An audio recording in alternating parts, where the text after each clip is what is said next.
Hi there, my name is Susan Carey and I am the author of this collection of flash fiction and short stories entitled Healer. Some of the stories are also illustrated.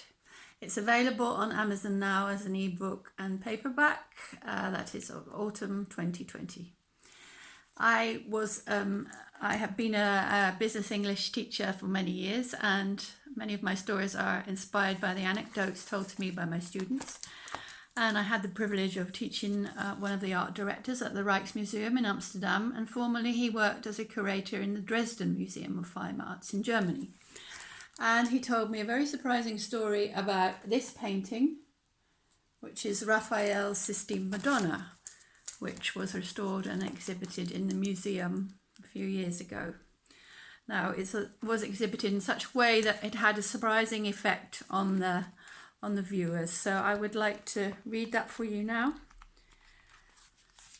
A Veiled Lady. "We've got another one," the museum warden said. Herr Engel glanced at his Rolex.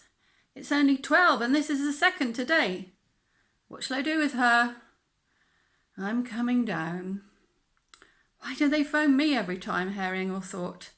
This had not been on his list of duties when he applied for the job of curator at the Dresden Museum of Fine Arts. Muttering to himself, he grabbed a bottle of smelling salts and propped a cushion under his arm. Downstairs, in front of the painting, a woman lay in the recovery position. She wore cerulean blue, and russet hair splayed out in waves behind her. A pretty one, Herr Engel smiled.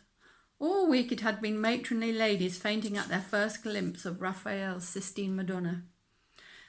"Do your trick," the museum warden stood, hand on hips, instructing Herr Engel. Furrowing his brow, Herr Engel knelt down beside the woman. He sidled the cushion under her head, his fingertips enjoying her luxuriant hair. He inhaled the woman's perfume and was briefly back in his aunt's orange grove in Tuscany. He waved the bottle of smelling salts under the woman's nose. Nothing. He pushed the bottle closer. Still nothing. He contemplated the tracery of veins over the woman's neck. "This doesn't seem to be working." The warden's shadow loomed above. "Shall I phone an ambulance? Perhaps it's something serious." "No, we can't have another ambulance called out to the museum. We have been in the papers quite enough with so many visitors fainting at the sight of Our Lady." The warden shrugged his shoulders, turned away and herded the visitors out of the gallery. Herr Engel sat on his haunches and looked up at the painting that had caused all the kerfuffle. Two cherubim laughed at him, enjoying his discomfort. The Madonna and Child had been restored and displayed in a gallery alone.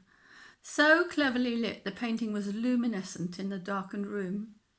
He and the museum director had wanted to inspire awe in the viewer, but they hadn't anticipated people being so overcome with emotion that they fainted at their very first glimpse of the Madonna. The woman lifted her head, opened her eyes and smiled. "I bathed in Our Lady's divine light. She is truly immaculate." The woman gazed at the Madonna, drinking her in like a drug. Herr Engel helped the woman to her feet. Repressing a minuscule shiver of revulsion, he noticed a snake tattoo encircling her wrist. The woman faltered as she stood, and Herr Engel caught her in an involuntary embrace. Arm in arm they walked to the museum cafe. "Now, would you like a drink of something? On the house, of course." The woman shook her head.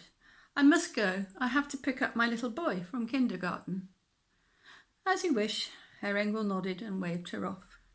His tummy rumbled, and he pulled back his cuff to check the time. Only a pale band of skin was left, a remnant of Italian summer days. The Rolex watch was gone.